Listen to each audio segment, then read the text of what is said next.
बाबा साहब के पास क्या था बताओ? राजे थे बाबा साहब? बाबा साहब राजे थे? बिल्कुल नहीं।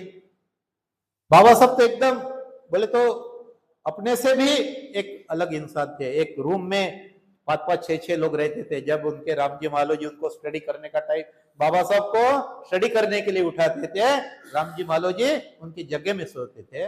जब उनका स्टडी हो गया तो वो जाके उधर सोते थे, रामजी मालो जी बाहर घूमते थे। ऐसे इसमें वो आदमी ने, वो इंसान ने पूरे वर्ल्ड को बदल दिया, पूरे समाज को बदल दिया, पूरे देश को बदल दिया। अगर ये इंसान अगर कर सकता है तो हमारे पास में उनके बदौलत, उनके दिए हुए संसाधनों के भरोसे हम तो बदल सकते हैं। सिर्फ हमें बदलने की तमन्ना आने के, दिल में तमन्ना है तो रास्ते निकल आते हैं, नहीं तो बहानेबाजी तो है ही है। तो ये बाबा साहब ने जो कर बताया, एक संकल्प लिया, संकल्प करने की जरूरत है। मैं मेरे दिन में कितना काम करूंगा, मैं मेरे लाइफ में कितना काम करूंगा, संकल्प लेने की बात है।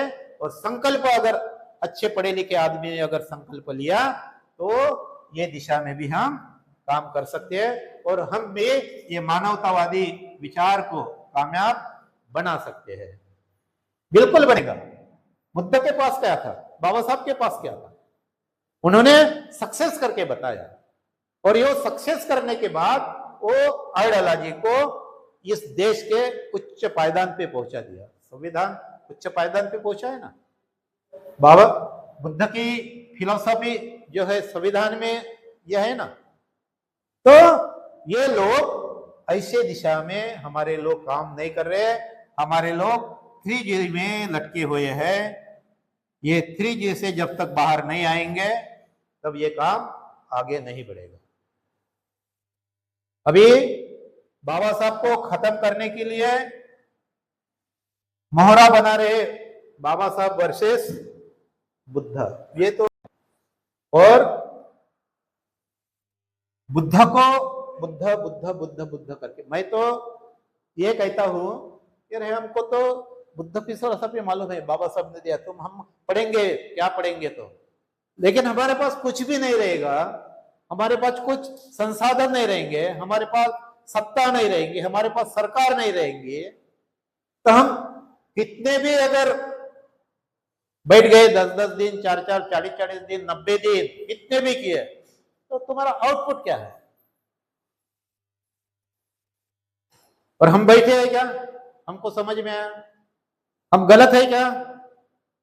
हम तो नहीं बैठे, हमने स्टडी के लिए बैठ गए थे 50 दिन का छुट्टी निकाल के, 10-10 दिन समझने के लिए। हमको समझ में आया, लेकिन बुद्धिजीवी लोगों को ये बात समझ में नहीं आई। उनको समझ में आनी चाहिए, तब ये बाबा सब कर गए। अभी ये 3G का फार्मूला ये फेमस होगा और हमको ये 3G के फार्मूले से समाज को बाहर निकालेंगे। त्यांना त्रिवार वंदन, आपले प्रशिक्षक भंते राहुल बुद्धी यांना त्रिवार वंदन। तुम्हा सगळ्यांना मैत्रीपूर्वक जय भीम। चालतात एक ब्राह्मणवादी विचारधारा आणि एक मानवतावादी विचारधारा। मानवतावादी विचारधारा म्हणजे डॉक्टर बाबासाहेब आंबेडकरांनी आणि बुद्धांनी दिलेली जी विचारधारा आहे ती। ब्राह्मणवादी विचारधारेमध्ये क्रमिक व्यवस्था आहे। ब्राह्मण, वैश्य, क्षत्रिय आणि शूद्र, अतिशूद्र हे क्रमिक व्यवस्थेमध्ये काय असते, जो खालच्या व्यक्तीला वाटते की माझ्यावरती कोणीतरी आहे, त्या सेकंड वाल्याला वाटते की माझ्यावरती कोणतरी आहे, असं करता करता फक्त ते समाधानामध्ये जीवन जगतात। पण जो सगळ्यात वरती असते तो पुरोहित असतो। पुरोहित वर्गामध्ये सगळे ब्राह्मण असतात, त्याच्यानंतर असतात वैश्य म्हणजे हे जाती व्यवस्थेमध्ये सगळे ही क्रमिक व्यवस्था आहे। जाती व्यवस्थेत जो व्यवसाय करेल तर त्याच्या समाजामध्ये जे जन्म घेणारे आहेत ते सगळे व्यवसायच करतील आणि शूद्र जे लोक आहेत ते इतर लोकांची गुलामी करतील, त्यांची साफसफाई करतील। शूद्रांकडे केवळ हे 3 लोकांचे जे आहे त्यांना सुख समाधान शांती देण्याचं कामच हे शूद्रांचं आहे। तर ते जी जाती व्यवस्था आहे ती बाबासाहेबांनी बुद्ध धर्माच्या विचारधारेतून न्याय, समता, स्वातंत्र्य आणि बंधुता ही जी मानवतावादी स्थापित करणारी विचारधारा आहे ती बाबासाहेबांनी आपल्या समोर आणली आणि भारतीय संविधानातून आपल्याला सर्व समानतेचे अधिकार दिलेले आहे. आणि त्याच्या विरोधामध्ये ब्राह्मणवादामध्ये स्त्री आणि पुरुष समानता नव्हती. स्त्रीला खूप खालच्या स्तराची वागणूक होती. प्रत्येक क्षेत्रामध्ये त्यांना शिक्षणाचे अधिकार नव्हता. म्हणजे शूद्र लोकांना जेवढी पीडा होत होती तेवढी ती स्त्रियांना होत होती. पण बाबासाहेबांनी आपल्याला संविधानाच्या द्वारे समानता, न्याय, बंधुता ह्या सगळ्या गोष्टी मिळवून दिल्या. त्याच विरोधामध्ये हे ब्राह्मणवाद आहे. ब्राह्मणवादामध्ये गुलाम कसं बनवायचं, प्रत्येक व्यक्तीला हे वर्णाद्वारे गुलाम कसं बनवायचं हे ब्राह्मणवादामध्ये आहे. प्रत्येक व्यक्ती आपल्या कामाच्या द्वारे त्यांची जाती नेमली जात असायची, त्यांची पिळवणूक व्हायची, आर्थिक दृष्ट्या व्हायची, शारीरिक दृष्ट्या व्हायची, मानसिक दृष्ट्या व्हायची. पिळवणूक हे ब्राह्मणवादीचे एक मुख्य कारण होते. आणि पिळवणूक जर केली नाही तर त्यांचं वर्चस्व स्थापन होणार नाही. वर्चस्व स्थापन करण्यासाठी त्यांनी दैववाद, अंधश्रद्धा, ईश्वर, आत्मा या सगळ्या भ्रमित करणाऱ्या गोष्टी सर्वसामान्यांमध्ये त्यांनी म्हणजे सर्वसामान्यांमध्ये मानसिकतेमध्ये त्यांनी ते रुजू केले. तुम्ही जर असं कराल तर असं होईल, म्हणजे त्यांना भीतीपोटी त्यांनी ते अंधश्रद्धेमध्ये गुडफडवून ठेवले. यामध्ये काय झालं की सर्वसामान्य व्यक्ती हा आर्थिकदृष्ट्या कमकुवत होत गेला, तो शिक्षणापासून वंचित राहत गेला आणि तो त्या म्हणजे दलदलमध्ये तो फसत गेला. जोपर्यंत आपण बाबासाहेबांना समजून घेत नाही, जोपर्यंत त्यांचे विचार आपण आत्मसात करत नाही, तोपर्यंत आपण ब्राह्मणवादी विचार धारेतून मुक्त होऊ शकत नाही. मानवतावाद जर निर्माण करायचं असेल तर हे भंतेजीने खूप सुंदर प्रकारे आपल्याला सांगितलं. 3G गोलवरकर, गांधी आणि गोयंका हे सगळे जे व्यक्ती आहेत त्यांनी बाबासाहेबांचे विचार डावलण्यासाठी हे सगळे केंद्र तयार केलेले आहेत. त्यांनी आपली विचारधारा म्हणजे आपापल्या पद्धतीने सर्वसामान्य व्यक्तीला कशी पोहोचेल यासाठी हे गोयंका गुरुजींनी एक विपස්සनेचे केंद्र स्थापन केले. गांधींची विचारधारा तुम्हा सगळ्यांना माहित आहे. गोलवलकरांनी RSS ची स्थापना करून हिंदू आणि आता सनातन हे सगळे शब्द आहेत ते भ्रमित करण्यासाठी आहेत. जोपर्यंत आपण बाबासाहेबांनी समजून घेत नाही तोपर्यंत आपल्या भारत देशामध्ये मानवतावाद हा निर्माण होऊ शकत नाही.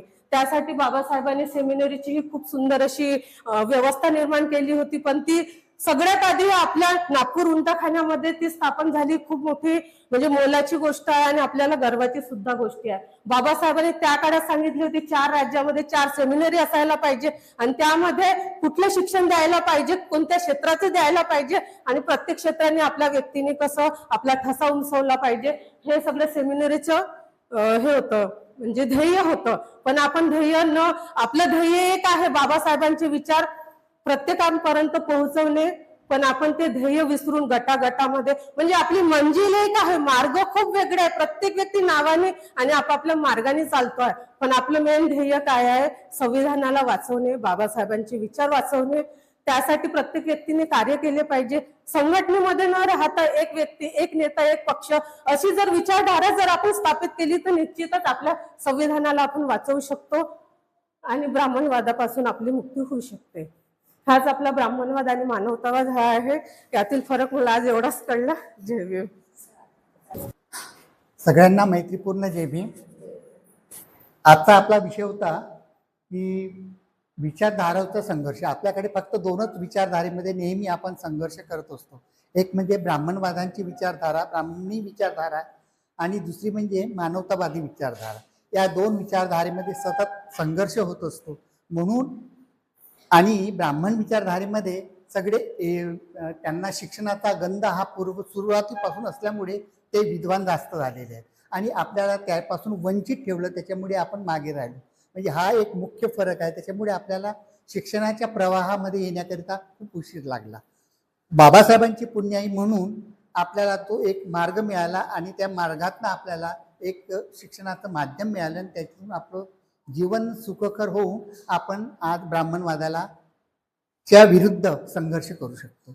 संघर्षाची बाबासाहेबांनी आपल्यामध्ये जी ताकद दिली आहे ती केवळ एज्युकेशनचं महत्त्व लक्षात घेता त्या एज्युकेशनच्या माध्यमाने ह्या ब्राह्मणवाद्यांशी, चतुर्वर्णीय लोकांशी संघर्ष कसा करता येईल त्याकरता आपल्याला त्यांनी धम्माच्या माध्यमातून आपल्याला शिकवण दिली.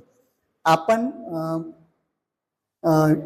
SC ST मध्ये असे मिळून जे 3 प्रकारचे लोक आहेत, जसं एक SC ST आणि OBC, या 3 प्रकारामध्ये फक्त SC हे बाबासाहेबांचे फॉलोअर्स आहेत आणि बाकी ST आणि OBC यांना फक्त बाबासाहेबांच्या नावाखाली आयता संघर्ष आपला SC लोकांचा आहे.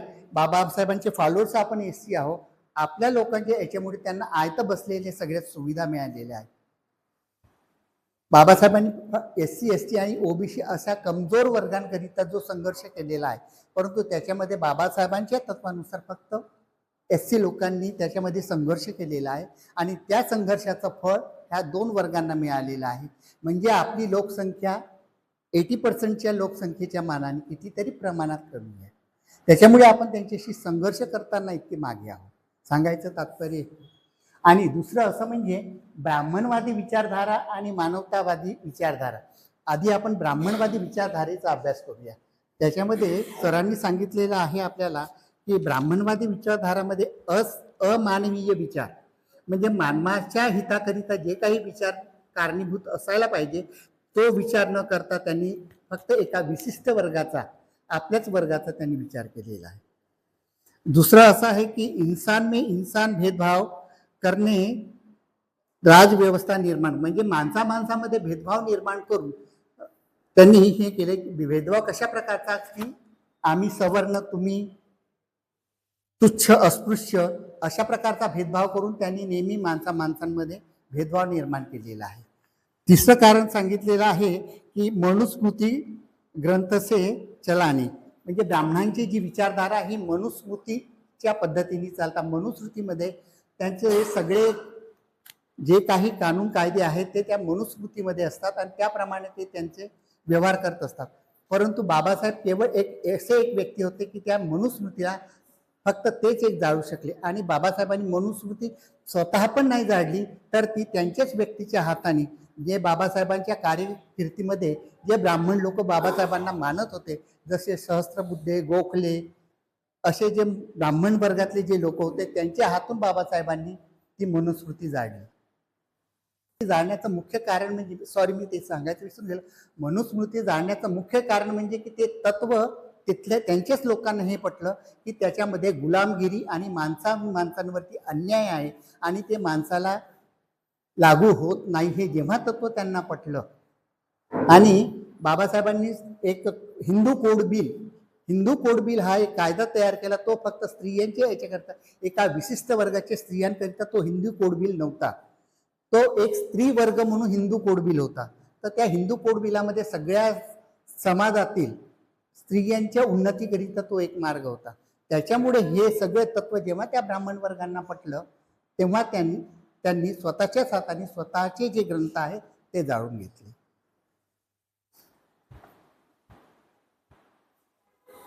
आणि त्यांचं मुख्य तत्व म्हणजे ईश्वर, आत्मा ह्या ज्या आहे, तर त्याच्यामध्ये ते ईश्वरामध्ये जास्त गुंततात आणि लोकांना पण, भोळ्या भाबड्या लोकांना पण त्याच्यामध्ये गुंतवून ठेवतात आणि त्याच्यावरती गुंतवून ठेवून ते आपले वर्चस्व गाजवण्याचा प्रयत्न करतात.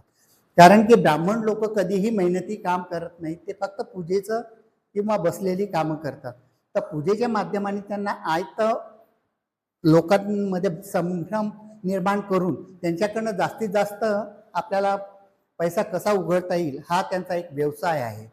आणि आपलं कसं आहे, मानवतावादी असल्यामुळे आपण या सगळ्या गोष्टींकडे कधीही विश्वास ठेवत नाही.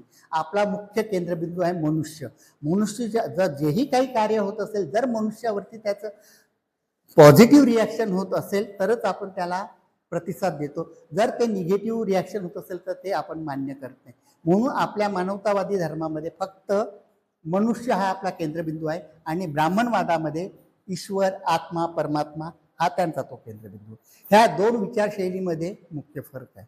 आणि महात्मा गांधी हे टोटली आपल्या बाबासाहेब आंबेडकरांच्या विचारधारेशी अगदी विरुद्ध होते.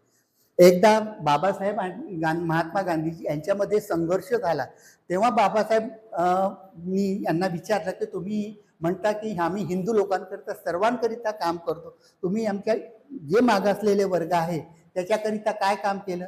तर तेव्हा गांधीजी म्हणतात की तुमच्या मागासलेल्या वर्गांकरिता मी 20 लाखाचा निधी खर्च केलेला आहे.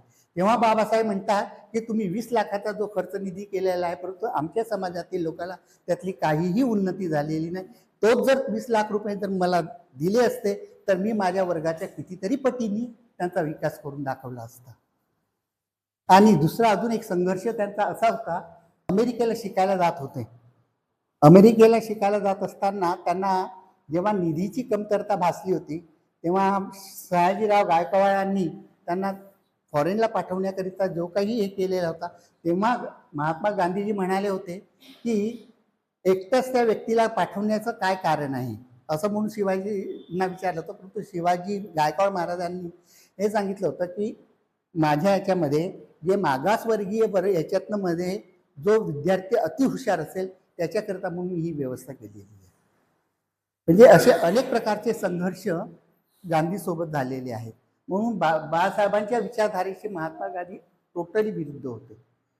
आणि हे कम्युनिस्ट विचारधारामध्ये जसं सरांनी सांगितलं, हे कार्ल मार्क्स, लेनिन हे बाबासाहेबांच्या विचाराशी सहमत आहेत. बाबासाहेबांच्या विचाराशी सहमत म्हणजे कसं, तर ह्या दोन हे ब्रिटिश लेखक आहेत, म्हणजे युरोपियन लेखक आहेत. तरी पण हे आपल्या महाराष्ट्रामध्ये येऊन आपल्या इथे जो जातीभेद आणि वर्गभेद आहे त्यावरती यांनी लिखाण केलेलं आहे. तर याच्यामध्ये यांनी सांगितलं की बाबासाहेबांचं तत्व हे होतं की जेही काही मागासवर्गीय लोक आहेत किंवा खालच्या स्तरातील लोक आहेत त्यांना न्याय मिळावा, हा त्यामागचा संघर्ष होता. आणि यांना फक्त भांडवलदार यांचा संघर्ष होता. इथे बाबासाहेबांनी कमजोर वर्गाची पिळवणूक होते आहे म्हणून त्याच्याकरता संघर्ष केला. यांनी पण तसाच संघर्ष केला, पण यांचा संघर्ष कसा होता, भांडवलदार आणि मजूर या दोन लोकांमधला संघर्ष होता. की मजुरांच्या याच्यावरती भांडवलदार म्हणजे श्रमिक हा रात्रदिवस काम करून त्याला त्याची मजुरी मिळत नाही, आणि कमी मजुरीमध्ये हे जे भांडवलदार वर्ग आहे त्यांची पिळवणूक करून जास्तीत जास्त त्यांच्या बळावरती जास्तीत जास्त उत्पादन घेतात आणि ते श्रीमंत होतात. म्हणजे या दोन्ही या कम्युनिस्ट विचार आणि बाबासाहेबांच्या विचारामध्ये फरक एवढाच आहे की बाबासाहेबांनी खालच्या वर्गांकरिता जे काही पिळवणूक होते आहे त्याच्याकरिता काम केलेलं आहे. तर याच्यामध्ये कम्युनिस्ट याच्यामध्ये यांनी भांडवलदार वर्गांनी श्रमिक लोकांची कशी पिळवणूक होते त्याच्यावरती विचार केला. तर मी ह्या तिन्ही विचारधारेवरती सविस्तर वर्णन करून सांगितलेलं आहे.